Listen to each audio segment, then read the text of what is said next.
Assalomu alaykum hurmatli do'stlar. So'nggi vaqtlarda hayotimizga kirib kelgan eng katta trend tushunchalaridan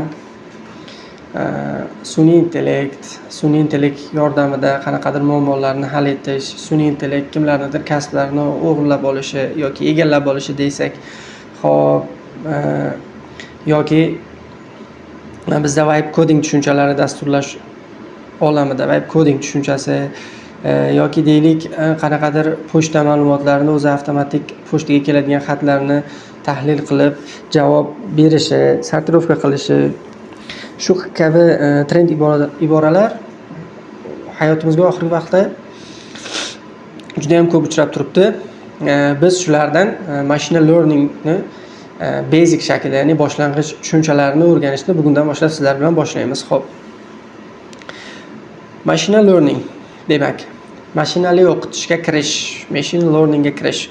Mashinali o'qitish bu sun'iy intellektning muhim yo'nalishlaridan biri bo'lib, tizimning aniq dasturlashtirilmagan holda ma'lumotlar asosida o'rganish va qarorlar qabul qilish qobiliyatidir. Bu bizning kundalik hayotimizning ajralmas qismiga aylanib bo'lgan. To'g'ri? Xo'p. Buni qanday tushunishimiz mumkin? Masalan, biz an'anaviy dasturlashda deylik x amal bajargan vaqti y narsa amalga oshsin yoki biz x qilganimizda y bo'lsin degan tushuncha yoki y bo'lganda z bo'lsin degan tushunchalar bor edi. Yana ham sodda qilib tushuntiradigan bo'lsak, agar biz login parolni to'g'ri kiritadigan bo'lsak, tizim bizni avtorizatsiyadan o'tkazsin, ya'ni to'g'ri bo'lsa login parolimiz avtorizatsiyadan o'tkazsin, agar xato bo'ladigan bo'lsa bizni qaytarsin. Shunday masalalar aniq qo'yilgan bo'lardi.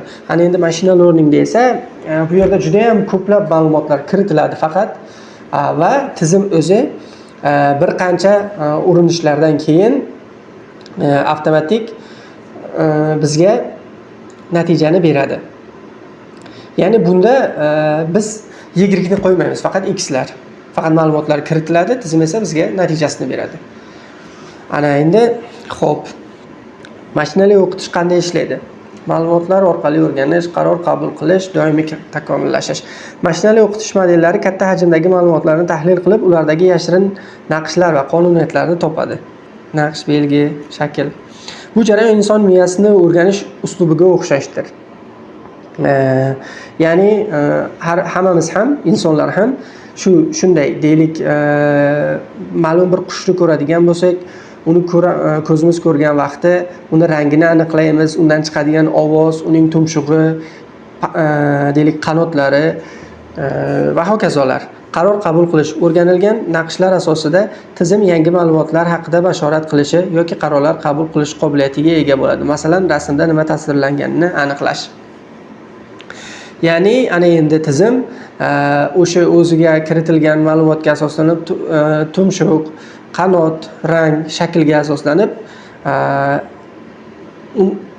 biz undan so'rayotgan narsa nimaligini o'zidagi mavjud ma'lumotlarga asoslanib xulosa berishi. Doimiy takomillashish. Tizim qancha ko'p ma'lumot bilan ishlasa, uning aniqligi va samaradorligi shuncha oshadi. Bu iterativ jarayon doimiy ravishda modellarni yaxshilashga olib keladi. Ya'ni unga qancha ko'p ma'lumot demak kiritiladigan bo'lsa, u bizga shunchalik ko'proq, aniqroq, daqiqroq xulosa beradigan bo'ladi. Xo'p.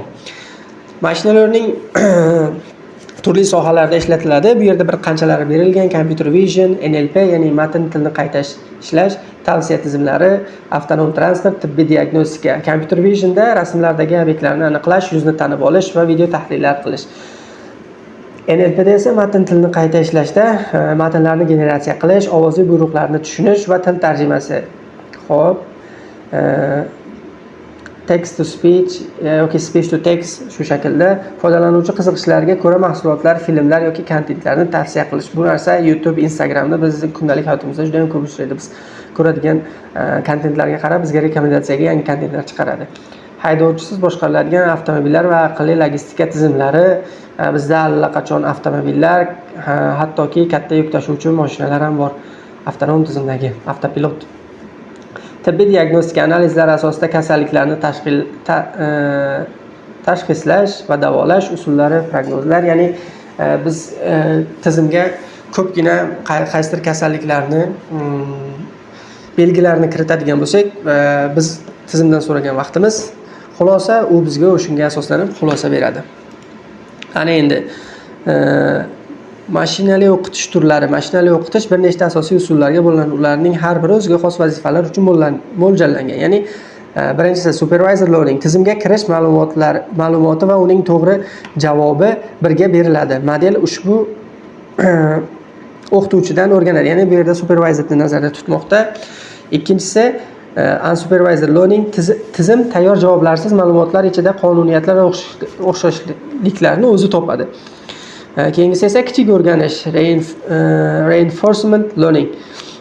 Unda tizim o'z harakatlarining natijalaridan o'rganadi va maqsadga erishish uchun eng yaxshi strategiyalarni topadi. Xo'p, supervised learning ga to'xtaladigan bo'lsak, bunda deylik biz kompyuterga, ya'ni biz tizimga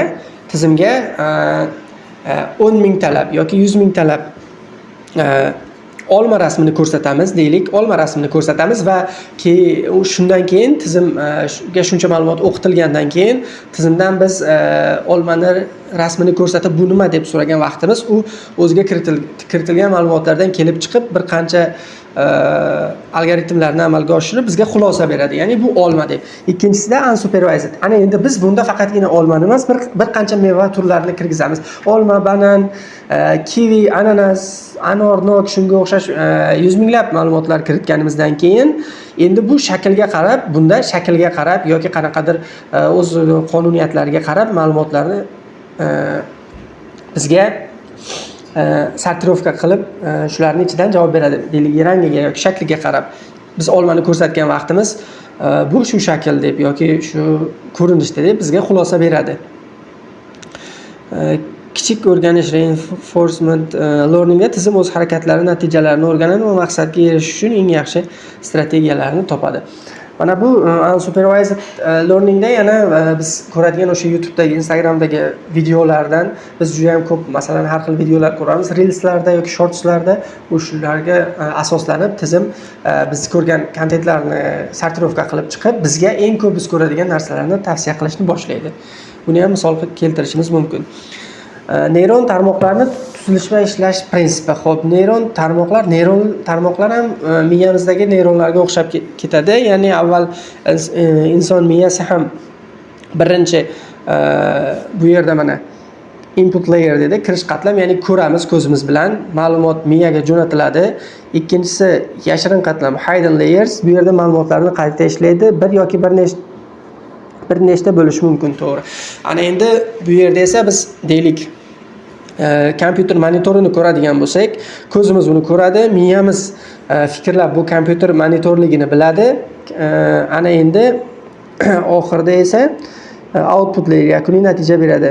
Har doim bitta bo'ladi. Ya'ni keyin shunga qarab turib biz aytamizki, bu kompyuterning monitori, ya'ni ko'zimiz ko'rdi, to'rtburchak narsa, qora oyna, shishali. Ana endi miyamiz xulosa berdi, bu kompyuter monitori va oxirdan yakuniy xulosa fikrladi miyamiz, keyin esa oxirida yakuniy xulosa chiqdi. Ishlash prinsipi: har bir neyron ma'lum bir ko'rsatkichni ifodalaydi.